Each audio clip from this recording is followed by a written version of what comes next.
Muy Sí, buenas tardes, bienvenidos a esta segunda tertulia sobre ingenieros españoles, que la Asociación Española para el Avance de la Ciencia me ha concedido el honor de coordinar dentro del programa Personajes Científicos de la Historia de España.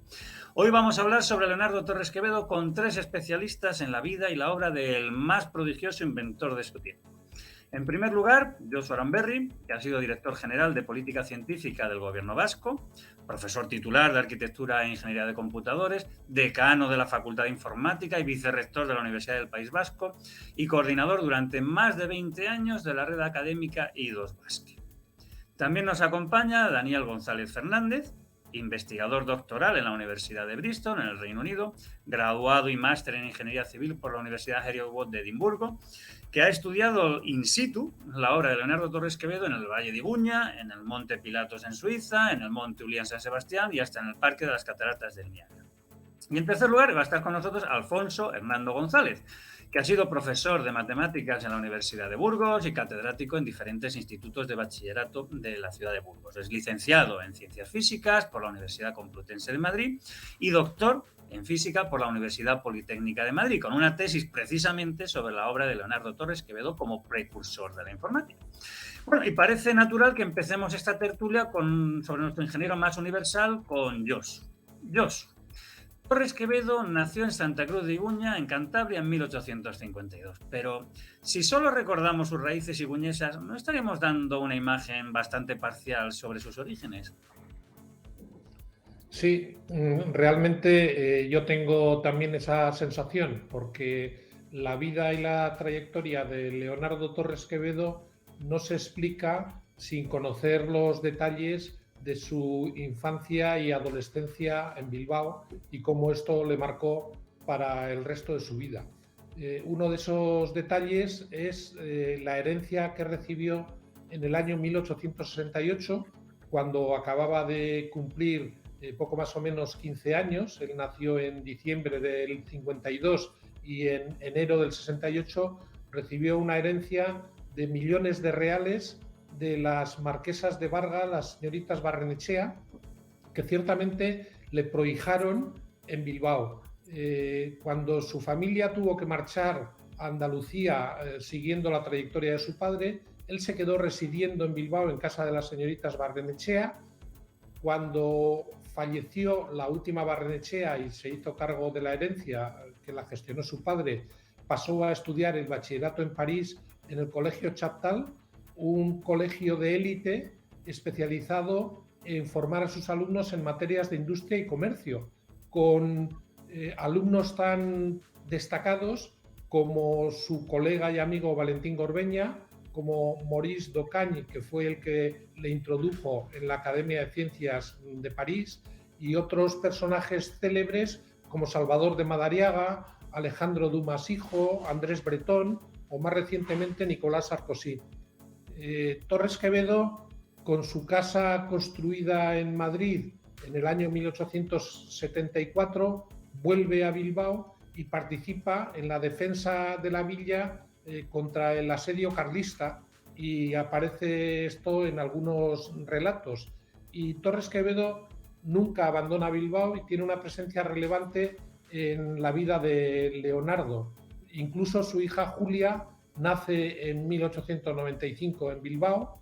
Es aquí donde edita sus publicaciones, como la de las máquinas algébricas en 1895 en la imprenta de la Misericordia, o donde presenta sus inventos como el telequino, la binave, el aritmómetro electromecánico en el Congreso de las Ciencias de 1919. Vamos, Bilbao es una constante en la vida de Leonardo y es un periodo apasionante que a mí me interesa enormemente analizar, porque yo creo que no se conoce lo suficiente todavía esa estancia de Torres Quevedo en Bilbao hasta que ya se traslada a Madrid. Daniel, con estos antecedentes, ¿cuáles serían los primeros pasos en la vida académica y profesional del joven Leonardo? Pues como ha dicho Josu, Leonardo termina el bachillerato en París antes de comenzar el curso preparatorio de ingreso en la Escuela de Ingenieros de Caminos. en esa época en ese preparatorio tuvo una formación tan amplia en física y matemáticas como la que se demandaba para la propia carrera de ciencias de la época. Empieza los 4 años de ingeniería de caminos, que acaba como el cuarto de una promoción de 7 alumnos. Al acabar, en aquellos momentos, pues se requería un año de experiencia en obra para poder ingresar propiamente en el cuerpo de ingenieros de caminos. Ese año Leonardo lo dedica, le trasladan trabaja como ayudante en la construcción del ferrocarril de Sevilla-Huelva. Pero no muy convencido con la experiencia, con la herencia, como ha dicho Josu, de la familia Barrenechea, se dedica a viajar por Europa, donde entra en contacto pues, con diversas empresas y obras de ingeniería. A la vuelta a España, se retira a su Valle de Iguña natal a pensar en sus cosas, entre las que habría que destacar el transbordador. Entonces, proyecta, ensaya y patenta el transbordador, que era un sistema de transporte aéreo por cable con total seguridad. La mayor innovación era la incorporación de contrapesos en uno de los extremos de los cables para que los cables trabajasen a tensión constante y evitar roturas. Allí en el Valle de Iguña ensaya 2 transbordadores. Uno cerca de su casa en Portolín, de unos 200 metros de largo, y otro sobre el río León de unos 2 kilómetros de largo. Y aparte de en España, la patente del transbordador se presenta pues, en los países más importantes del momento, Estados Unidos, Francia, Inglaterra. Y con esta idea la quiere poner en práctica, el transbordador lo quiere poner en práctica Suiza. Viaja a Suiza e inició la construcción del que podría haber sido el primer teleférico para personas del mundo en el Monte Pilatus, en las proximidades de Lucerna, pues cerca del lago Lucerna. Pero allí pues tuvo la oposición de las autoridades y empresarios locales, en parte por temas burocráticos y en parte por cierta xenofobia. Y claro, podemos decir pues, que esta etapa viene definiéndose como el fracaso suizo. Muy bien, Alfonso. Pues mientras se consumaba el fracaso suizo con el transbordador, ¿con qué otra invención se consolaría Torres Quevedo, además triunfando internacionalmente?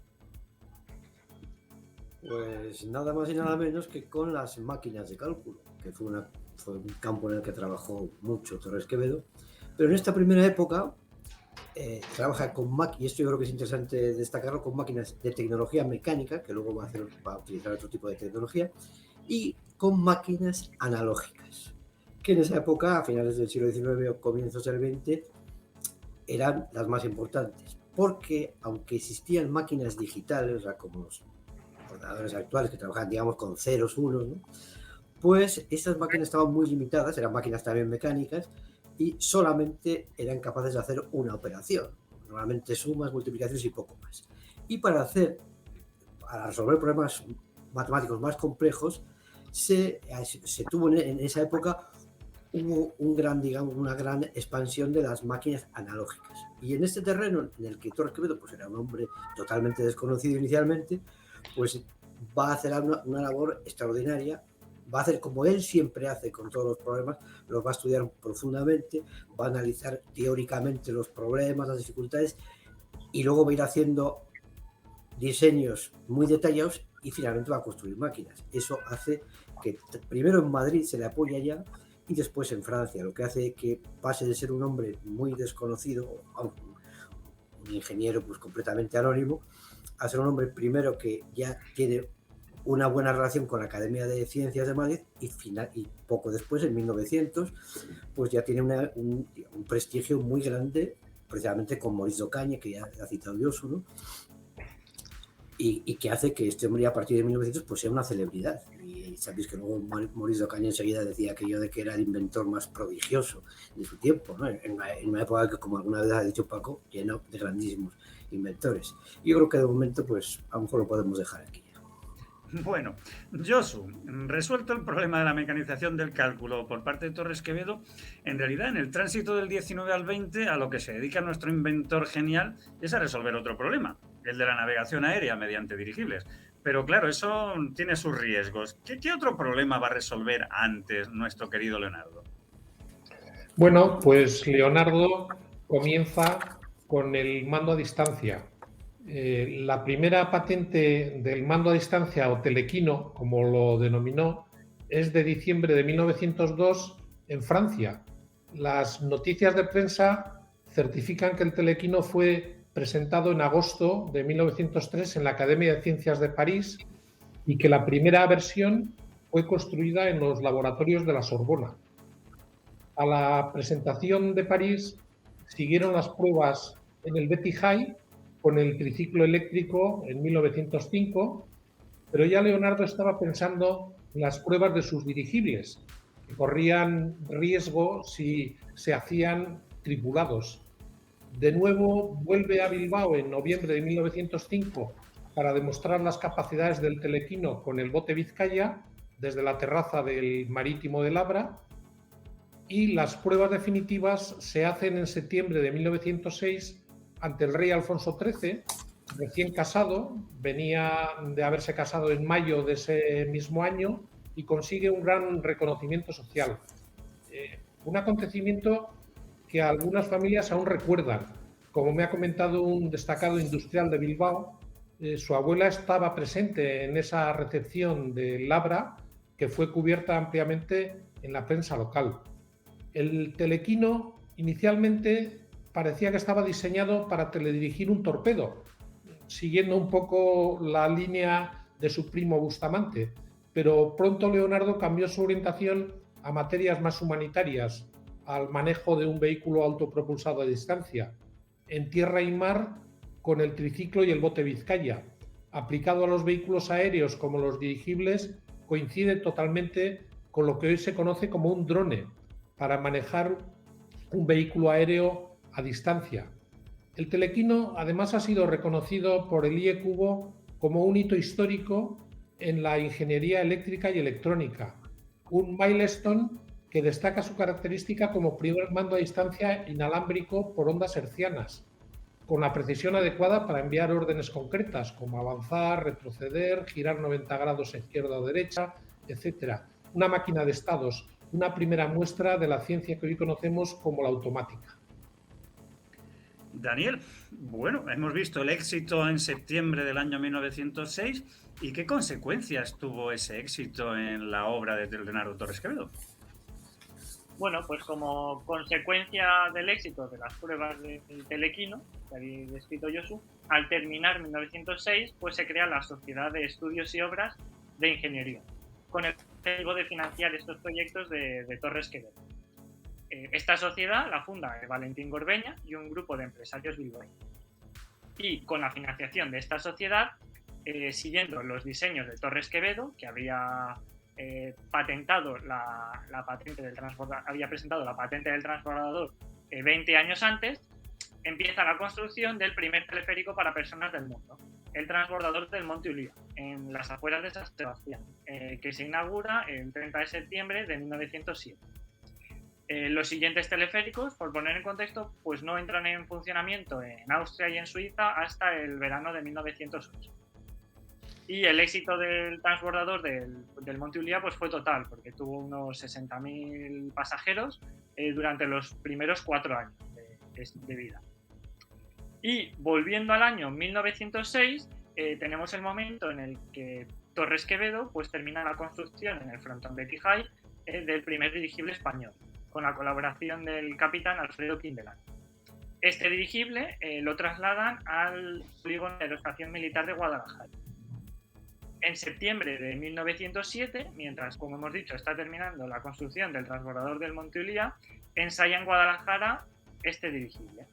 Durante 1908 realizó nuevas pruebas, pero por desencuentros con los militares, pues se vio obligado a abandonar Guadalajara. La patente de dirigible la vendió a la Casa Astra, que comercializó el sistema durante la Primera Guerra Mundial, vendiendo dirigibles a las armadas de Francia, Reino Unido, Estados Unidos y... Bueno, Alfonso, pues nos han hablado del telequino como mando a distancia, incluso como el origen de los drones.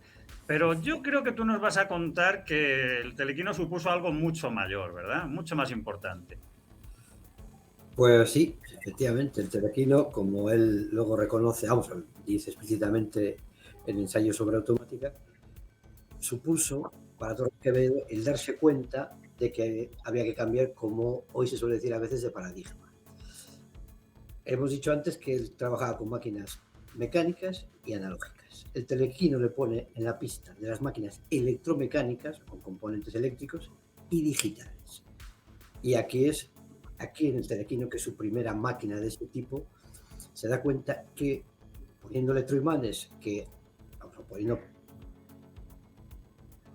elementos de este tipo eléctrico que podían activarse o no en función de que pasara o no por ellos corriente, hacía que la máquina se modificara su respuesta. Es decir, la máquina se comportaba de manera condicional. Lo que hoy todos estamos viendo todos los días con los ordenadores y con 40.000 cosas, pero en esa época era una novedad total. Y él se da cuenta de que aquí está la clave. Máquinas que pueden tener comportamiento condicional y que, por tanto, pueden resolver no solo ya un problema, digamos, que sea lineal, sino que cuando hay distintas posibilidades, como ocurría con el telequino, como ha explicado Josu, ¿no? Que tiene que ir para adelante, que tiene que ir para atrás, pues eso la máquina lo prevé y ya ella solita, por eso es autómata, es un autómata, pues puede hacerlo sin ayuda de nadie, sin ayuda del humano. Ella imita al humano. Entonces, eso es el gran descubrimiento de Torres Quevedo, y claro, no se queda solo en el descubrimiento, sino que lo aplica al telequino, pero es que luego enseguida va a empezar a hacer máquinas de cálculo que son digitales y tienen componentes electromecánicos. Y eso es donde va a ser, si en las máquinas analógicas, llegando a un terreno, por así decirlo, conocido, había sido capaz de hacer cosas que de hecho estaban en la vanguardia de lo que se hacía en el mundo. Aquí ya coge un terreno completamente nuevo, completamente virgen, y lo saca adelante de una manera extraordinaria. O sea, y luego ahora veremos en la siguiente intervención pues lo que consiguió él, que hizo una teoría de autómatas perfecta, hizo un diseño equivalente y hasta el más mínimo detalle de lo que luego serían ordenadores de los años 30, 40, pero muchísimo antes. Y también va a seguir, como él siempre hacía, construyendo máquinas como el prodigioso ajedrecista, que es la primera máquina con comportamiento condicional tan complejo, que ya lo presenta en el año 3. Esto es una cosa extraordinaria. Y yo creo que ahora, si te parece, pues lo vamos dejando así. Pero vamos, yo creo que ya se va dibujando el personaje con todas estas cosas de la enorme categoría que tiene la obra de Torres Quevedo. Pues efectivamente, un personaje que desarrolla su obra desde el Centro de Ensayos de Aeronáutica en Madrid, desde después el Laboratorio de Automática también en Madrid, y que presenta sus trabajos en París sobre todo. Pero Josu, ¿los presenta en París o también los presenta en Bilbao? ¿Qué nos puedes contar? Bueno, pues realmente Leonardo Torres Quevedo nunca abandona Bilbao en su trayectoria como inventor y científico. Un buen ejemplo de ello es la binave. Otra vez el mismo concepto que guía muchos de sus inventos, la seguridad y la estabilidad. Al igual que en el caso de los transbordadores, la binave tenía una estabilidad a prueba de oleajes y tormentas y por eso estaba diseñada como una nave de salvamento. También es el primer catamarán de casco metálico conocido. Los dos cascos paralelos con múltiples compartimentos estancos recuerdan los dos conjuntos de cables trefilados de los transbordadores, que les proporcionaban una gran seguridad y estabilidad. La binave, patentada en 1916, fue construida y botada en Bilbao, en los astilleros Euskalduna, siendo mostrada de nuevo en el marco del Congreso de la Asociación para el Progreso de las Ciencias, celebrado en Bilbao en 1919.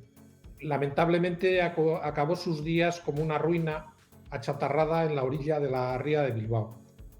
El discurso inaugural del Congreso de Bilbao para la Asociación Española para el Progreso de las Ciencias, en el que tenía previsto hablar de automática, como luego se mencionará, presentó el proyecto del dirigible Hispania.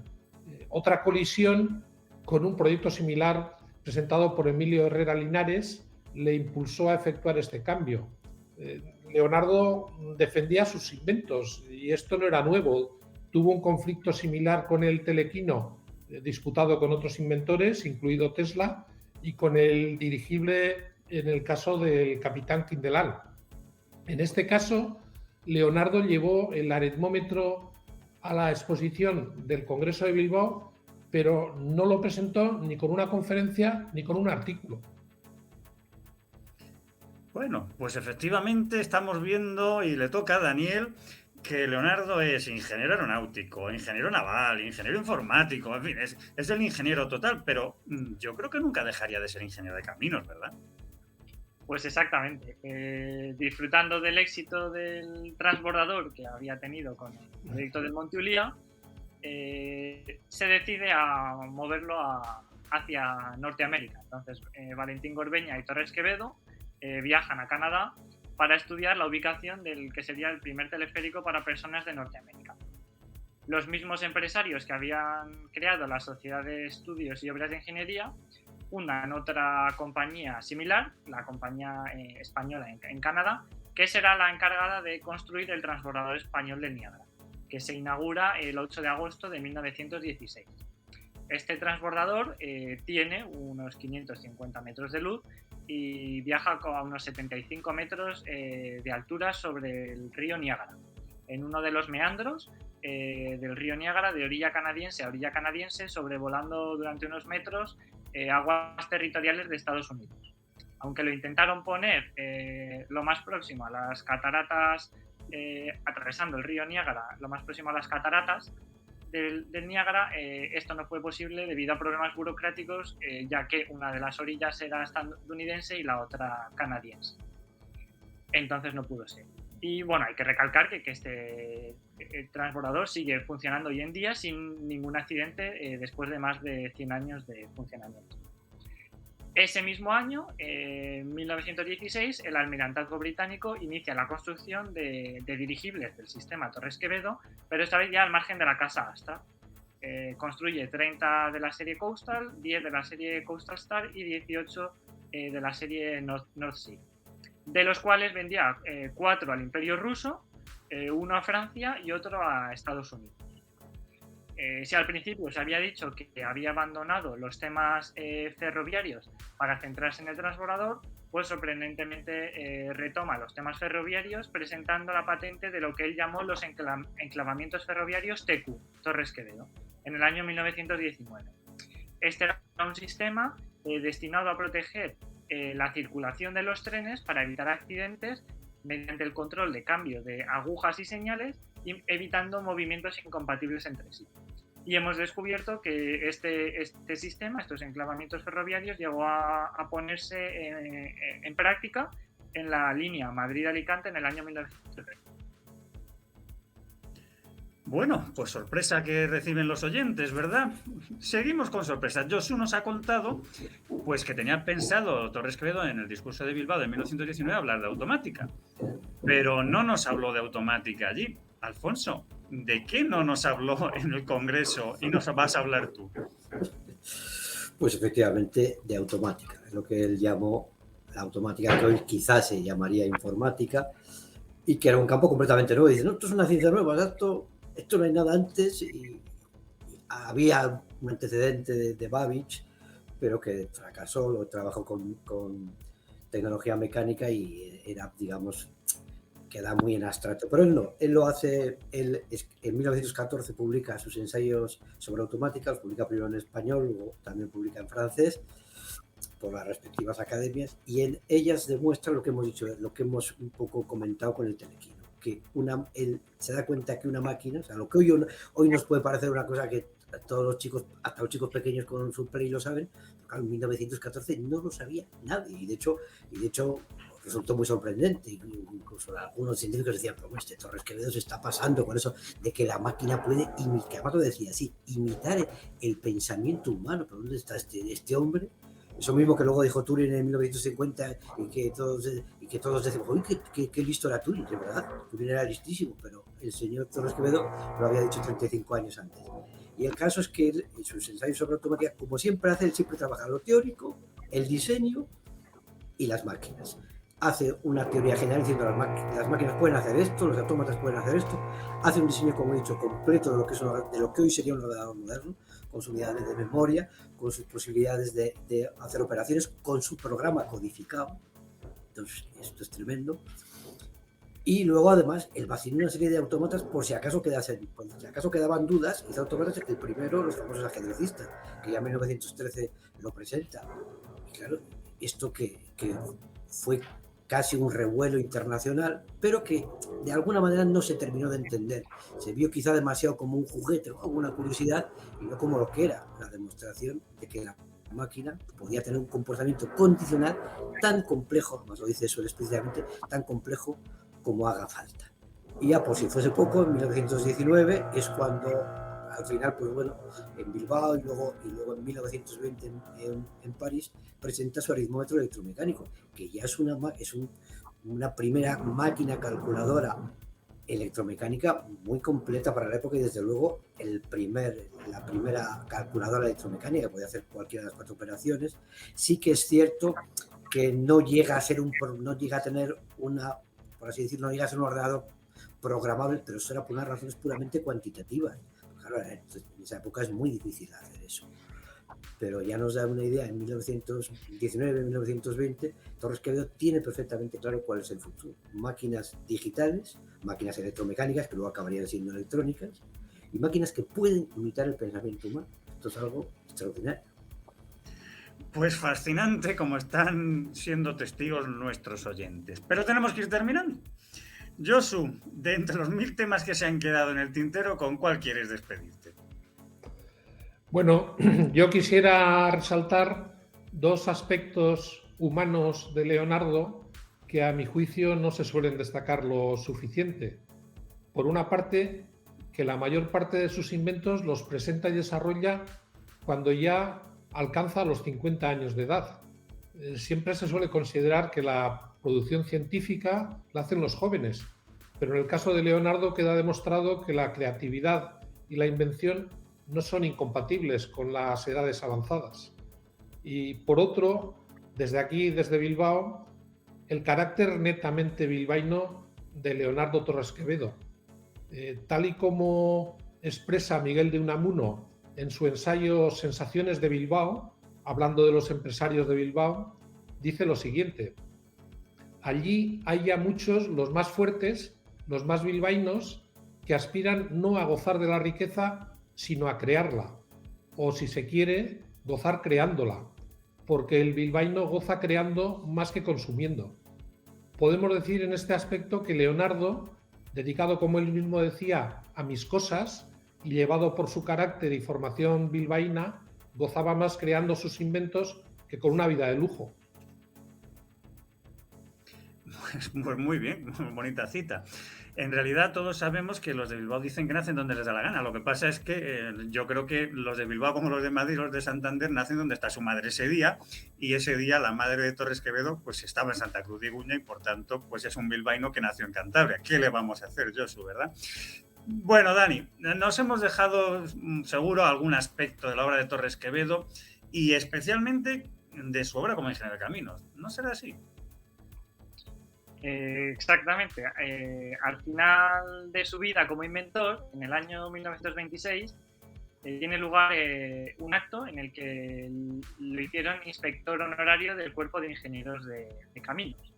Durante este acto, en el discurso, Torres Quevedo hizo hincapié, a pesar de todos los éxitos que había tenido en casi todos sus proyectos durante su vida, hizo hincapié en el lamento de no haber tenido éxito con su propuesta de los indicadores coordenados.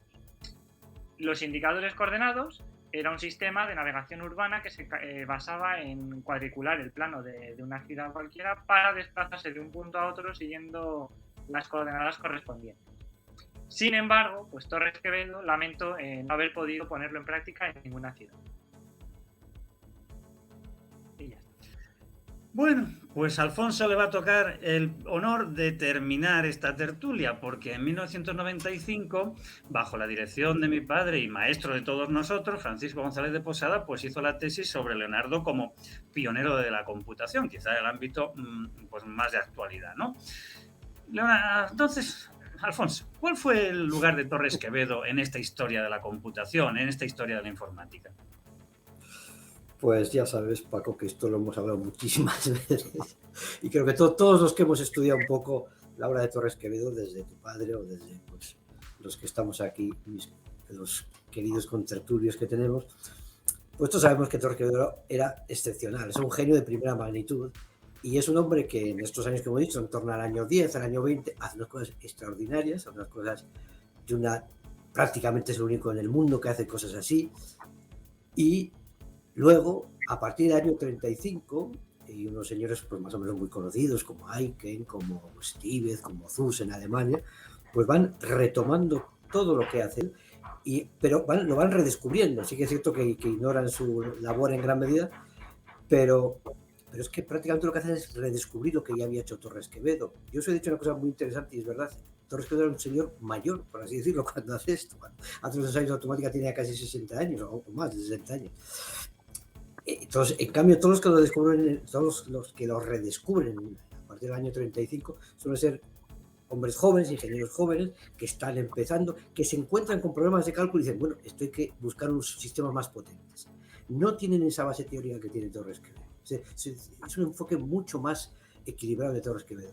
Y luego, solamente hasta a partir de 1945 es cuando ya se empieza a introducir, ya de manera más generalizada, la tecnología electrónica mecánica, se empieza a introducir la arquitectura por Neumann, pero es que hasta entonces, es que Torres Quevedo era el que había hecho las máquinas, los ordenadores, entre comillas, si quiero, los protoordenadores más potentes del mundo. Y eso es algo que en España debemos saberlo. Y bueno, que voy a decir a Paco que el hombre está ahí luchando ahí, dando 40.000 conferencias nada más que puede. Pero vamos, esto yo creo que es algo que por mucho que se diga, hay que repetirlo, que es un genio completo. Es un personaje fascinante y maravilloso. Pues muchas gracias, Josu, muchas gracias, Daniel, y muchas gracias, Alfonso, claro. Pero tenemos que terminar. Así que, amigos y amigas de la Asociación Española para el Avance de las Ciencias, pues quedéis invitados a la tercera tertulia del ciclo, que dedicaremos ni más ni menos que a Juan de la Cierva y Codorniu. Hasta pronto.